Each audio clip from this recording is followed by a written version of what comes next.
Assalamualaikum warahmatullahi wabarakatuh. Apa kabar sahabat beriman? Selamat datang di Magenta Islam. Sejak kecil kita telah mendengar istilah surga dan neraka. Sejak kecil kita telah disodorkan dua pilihan, menjadi orang baik dengan iming-iming surga atau menjadi orang jahat dengan ancaman neraka. Dijelaskan oleh banyak orang bahwa neraka merupakan seburuk-buruknya tempat kembali. Terdapat siksaan yang begitu pedih luar biasa yang takkan mampu kita tanggung rasanya. Namun tahukah kamu sahabat beriman bahwa di alam penantian kubur juga terdapat siksaan yang begitu pedih? Lantas sahabat beriman, seperti apa sebenarnya siksaan pedih itu? Temukan jawabannya dengan menyimak video ini hingga akhir. Inilah pedihnya siksa api neraka di alam kubur, versi dari Magenta Islam.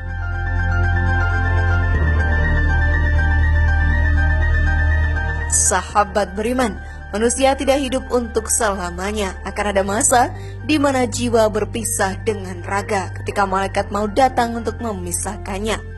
Setelah fase itu, manusia akan masuk dalam masa penantian, menunggu hari kiamat di alam kuburnya.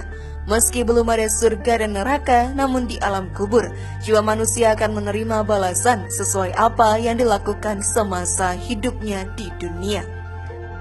Jika mereka adalah hamba yang taat mengerjakan amal kebaikan, alam kubur menjadi tempat penantian yang mudah. Sebaliknya, alam kubur menjadi tempat menyakitkan bagi orang yang selama hidupnya kerap berbuat keburukan. Azab dan siksa yang diterimanya pun ada bermacam-macam bentuk. Tiap bentuknya layak melakoni siksaan pedih di neraka. Lalu apa sajakah bentuk siksaan yang ada di alam kubur itu, sahabat beriman? Maka mari kita bahas lebih dalam. Namun sebelum lanjut, klik dulu tombol loncengnya supaya kita tetap bertebar syiar melalui channel ini. Mari berbagi pengetahuan dan ilmu yang bermanfaat. Amin ya robbal alamin.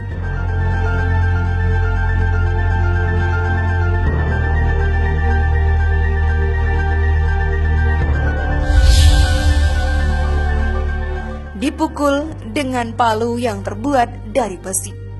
Siksaan pertama sahabat beriman yang dijelaskan Nabi Muhammad SAW adalah pukulan dengan palu yang terbuat dari besi.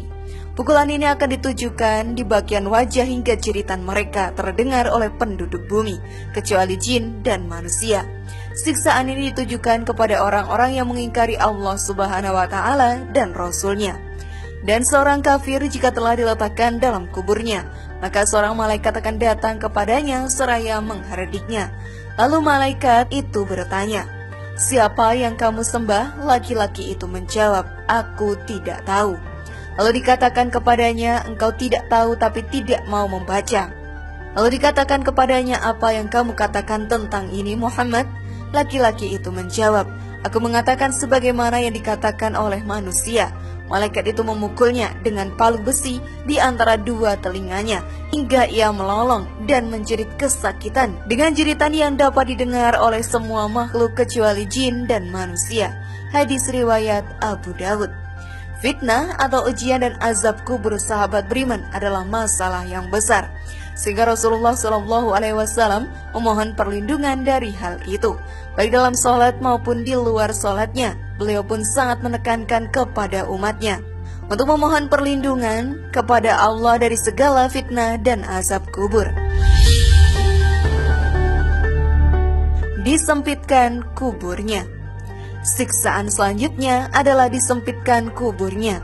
Siksaan ini sahabat beriman ditujukan kepada orang-orang yang meninggal dalam keadaan yang tidak membawa amal kebaikan apa-apa. Allah Subhanahu wa Ta'ala kemudian menghimpit kuburnya dan akan didatangkan temannya dengan kondisi yang jelas dan buruk rupa. Setelah mayit diletakkan di dalam kubur, maka kubur akan menghimpit dan menjepit dirinya. Tidak seorang pun yang dapat selamat dari himpitannya. Beberapa hadis menerangkan bahwa kubur menghimpit Sa'ad bin Mu'az radhiyallahu anhu. Padahal kematiannya membuat ars bergerak, pintu-pintu langit terbuka, serta malaikat sebanyak 70.000 menyaksikannya.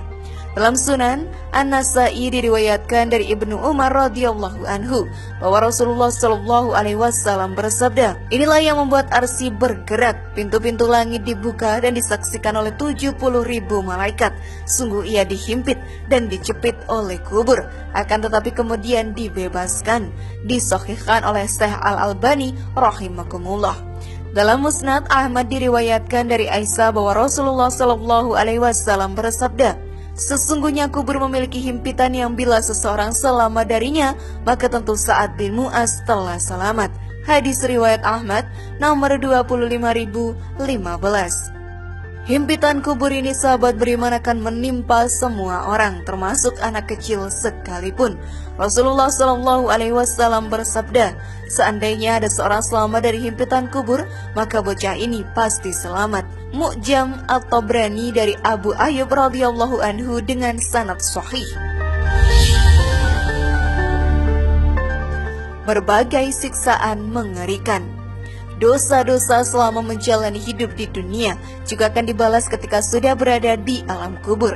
Berbagai siksaan akan menimpa bagi mereka yang melakukan banyak dosa, seperti mulut yang robek, siksaan di sungai darah, serta siksaan berupa lemparan batu. Rasulullah Shallallahu Alaihi Wasallam bertanya kepada Jibril dan Mikail tentang siksa-siksa tersebut. "Beritahukanlah kepadaku tentang apa yang aku lihat." Keduanya menjawab, "Ya, adapun orang yang engkau lihat dirobek mulutnya, dia adalah pendusta. Dia berbicara dengan kedustaan, lalu kedustaan itu dinukil darinya sampai tersebar luas. Maka dia disiksa dengan siksaan tersebut hingga hari kiamat. Adapun orang yang engkau lihat dipecah kepalanya, dia adalah orang yang telah Allah ajari Al-Quran, namun dia tidur malam dan tidak bangun untuk sholat malam. Pada siang hari pun dia tidak mengamalkannya, maka dia disiksa dengan siksaan itu hingga hari kiamat. Adapun yang engkau lihat orang yang disiksa dalam tanur, mereka adalah pezina. Adapun yang engkau lihat di sungai darah, dialah orang yang makan harta dari hasil riba." Hadis riwayat Bukhari. Sungguh sangat mengerikan, bukan sahabat beriman? Besi, batu, dan api dimasukkan dalam mulutnya. Mati adalah keniscayaan bagi setiap makhluk. Khusus untuk manusia, mati membawa konsekuensi berupa pertanggungjawaban atas apa yang dilakukan di dunia.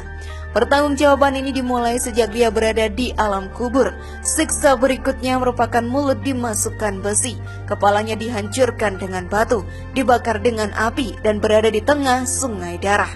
Rasanya kita tidak akan sanggup membayangkan seperti apa pedihnya siksa kubur itu. Dalam hadis Bukhari yang sangat panjang disebutkan bahwa orang yang mulutnya ditusuk dengan besi adalah yang suka berdusta dan berbohong.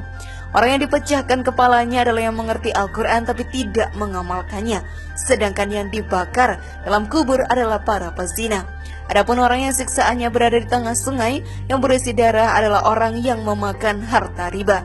Sahabat beriman, sungguh dahsyat siksa kubur itu, sampai-sampai hewan bisa mendengar orang yang sedang disiksa. Ibnu Qayyim menulis bahwa sebagian ulama berkata, beberapa kelompok orang di Mesir dan Syam pergi membawa hewan ternak mereka ke kuburan orang Yahudi, Nasrani, dan orang munafik. Saat hewan-hewannya mengalami sakit perut, jika kuda itu mendengar siksa kubur, ia akan meringkik karena merasakan panas. Sakit perutnya pun bisa sembuh. Orang-orang yang terhindar dari siksa kubur. Sahabat beriman, orang pertama yang akan terhindar dari siksa kubur adalah orang yang mati syahid. An-Nasa'i rahimakumullah meriwayatkan dalam sunannya bahwa seorang laki-laki bertanya kepada Rasulullah Shallallahu Alaihi Wasallam, "Ya Rasulullah, mengapa kaum mukmin diuji dalam kubur kecuali yang mati syahid?" Beliau menjawab, "Cukuplah baginya ujian kilatan pedang di atas kepalanya." Disahihkan oleh Syekh Al-Albani rahimakumullah. Sahihul Jami 4/164. Kedua, seseorang yang gugur ketika bertugas jaga di jalan Allah. Fadhalah Ibnu Ubaid meriwayatkan dari Rasulullah Shallallahu Alaihi Wasallam bahwa beliau bersabda, setiap orang yang meninggal amalnya ditutup, kecuali yang meninggal ketika bertugas jaga di jalan Allah. Amalnya terus tumbuh sampai hari kiamat, dan ia akan aman dari fitnah kubur. Hadis riwayat Tirmizi dan Abu Daud. Disahihkan oleh Syekh Al-Albani rahimahumullah.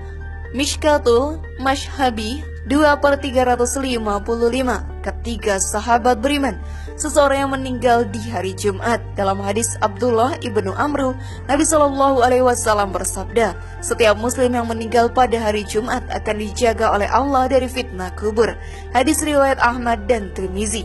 Dinyatakan kuat oleh Syekh Al-Albani rahimakumullah dalam Ahkamul Janais halaman 35. Wallahu a'lam bishawab. Bagaimana sahabat beriman? Sudahkah semakin paham sekarang? Semoga informasi tadi bermanfaat ya dan buat kita berpikir lebih bijak. Mari bangun Magenta Islam ini dengan cara klik tombol subscribe, like, share, dan aktifkan tombol loncengnya. Wassalamualaikum warahmatullahi wabarakatuh dan jangan lupa tonton video yang lainnya.